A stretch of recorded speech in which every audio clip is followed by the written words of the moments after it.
Bali araw nga pala ng Lunes ngayon mga ka-viewers at ipapakita ko po sa inyo ang kaganapan dito.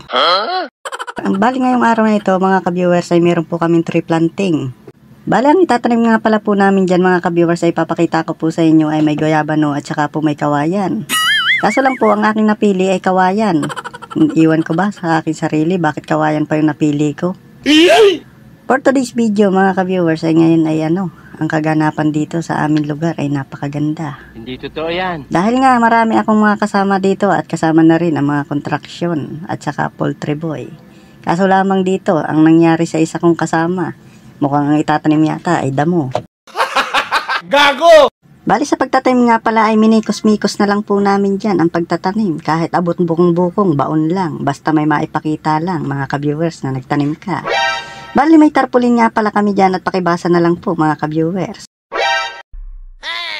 Bali yung mga kasama ko nga pala ay kalat-kalat mga ka-viewers, yung iba nga pala ay naghahanap pa ng tataniman. Bali nagpa-video na nga pala ako dito at ako'y balabalay nagtatanim mga ka-viewers. Parang tunay din. Bali kawayan nga pala ang aking napili dyan mga ka-viewers. Dahil noon pa ay hindi ako nakakapagpabuhay ng kawayan. Testingin ko po ito mga ka-viewers, baka makapagpabuhay ako. Hindi totoo yan. Bali sa video na ito ay aking tatabunan na ang aking kawayan na tinanim.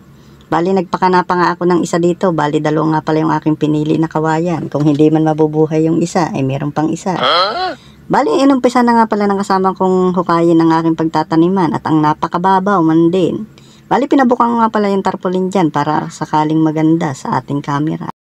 Habang tinatanim ko nga pala itong kawayan mga ka-viewers at sinasabi sa akin ng mga kasama ko dyan, purwisyo daw ito sa bakod pagdating ng araw. Iwan ko ba kay boss at ito ang napiling itanim imbis na prutas. Kawayan pa yung pinili. Kaya pagdating dito sa video na ito ay papakita ko naman sa inyo na napakaganda ng aming lugar dito.